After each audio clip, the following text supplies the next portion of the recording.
Hello, my name is Rob.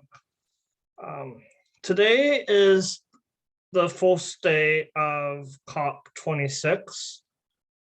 Um, or if you're listening on radio, um, it's further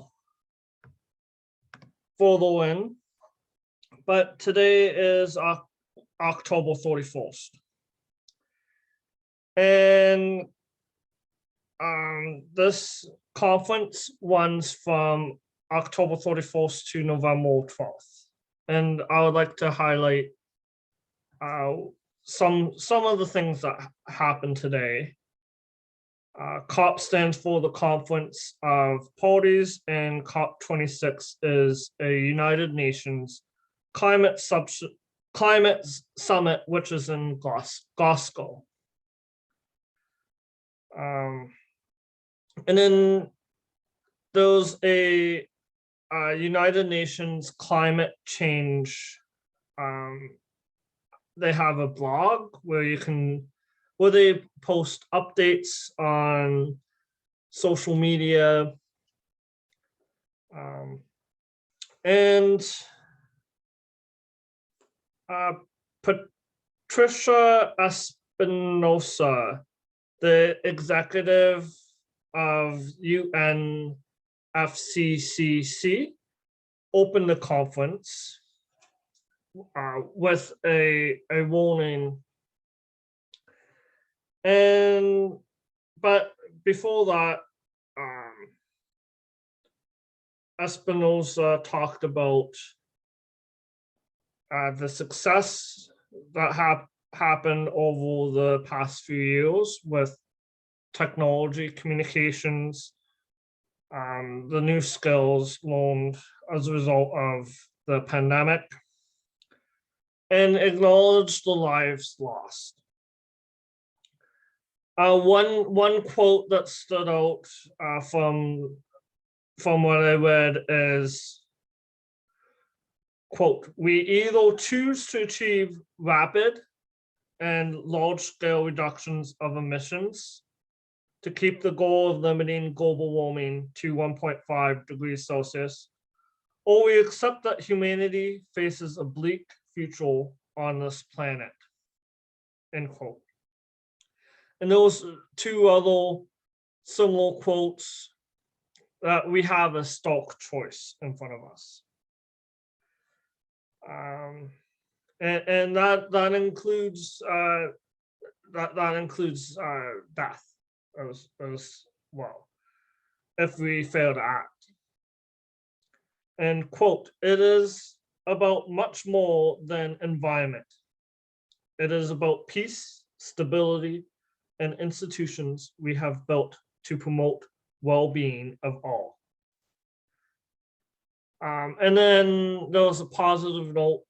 Success at COP26 is entirely possible. In the Guardian newspaper,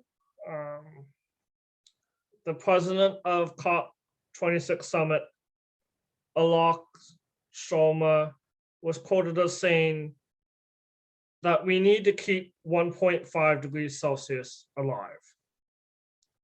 Quote, "At 1.5 degrees Celsius, there will be countries in the world that will be underwater. And that's why we need to get an agreement here on how to tackle climate change," end quote. Yeah, and then there appears to be a lot of videos. There's about a 4-hour difference between my time zone and Glasgow.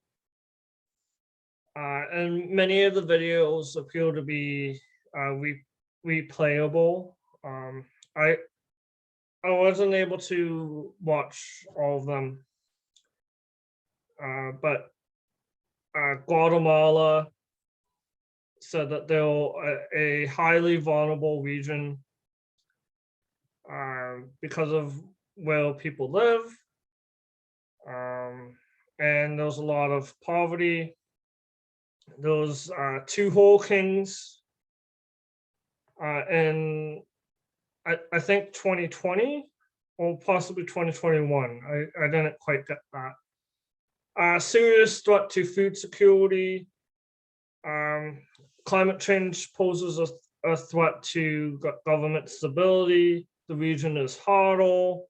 There's increased flooding, loss of coastal areas from salt intrusion, and then those natural capacity is depleted, and then those a brief mention of social inequalities worsened as a result of the pandemic.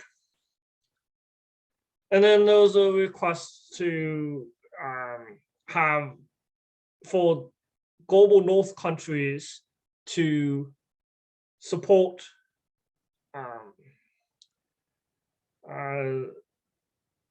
it says mobilization of resources and implementation measures in my notes. And there was $100 billion that was promised from global North countries to go into the global South that hasn't been fully delivered. I think one country specifically brought that up. And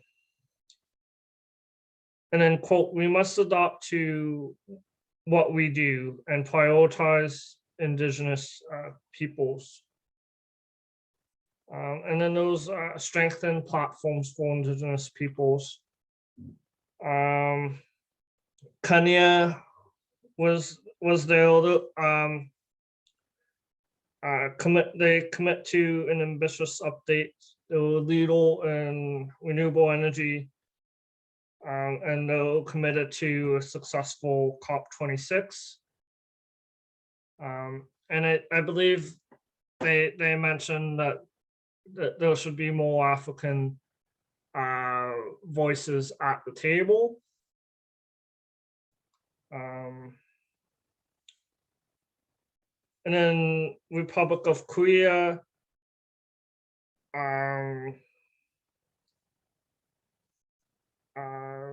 shut down coal power plants, and then questioned whether we really mean what we say. That was a line.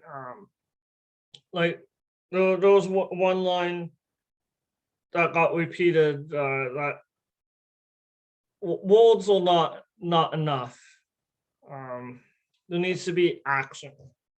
There's some countries that don't trust what has happened in past conferences because the action hasn't been demonstrated. There's a carbon, and the Republic of Korea committed to carbon neutrality in law. And then I saw the umbrella group. They welcomed the efforts, ambitious actions. They look forward to commitment to keep 1.5 degrees Celsius. They want transparency, advocating adaptation. I should also point out that there was a complexity in that some of the umbrella group are also undermining climate change initiatives, and the Juice Media has done a parody video specifically on Australia,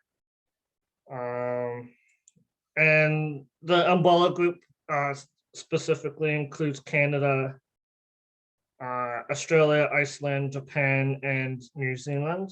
I think there's a few other groups, but those are I think those are the main ones.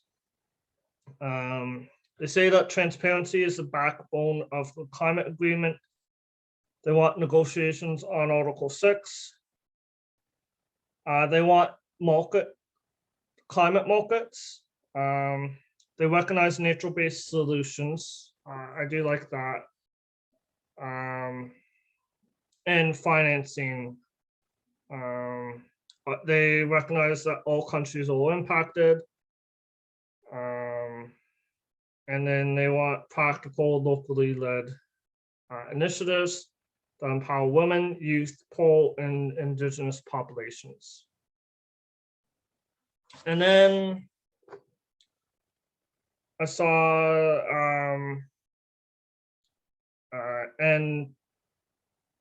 Antigua and Barbuda. And this I think it's a small island states. And there was a warning. This could be the last time for 1.5 degrees Celsius. None of the major emitters have targets for 1.5 degrees Celsius. Is one line that was said. Governments must be called to account is another line. And then this is the point that I said earlier. Quote, developed countries fail to deliver a promise in 2009 of 100 billion. Those real impacts. And then there was a reference to $1.6 trillion spent on fossil fuels subsidies. And they want the climate change, the world to stop funding fossil fuels by 2023. And yeah, in terms of other items that I took note of, is that there was on November 2nd, 2021, at 1:30, Canada will have a press conference. Yeah, and then if you check this site out, you'll be able to watch previous meetings, sessions, and if you follow COP26 on social media, you should be able to see a lot of those items.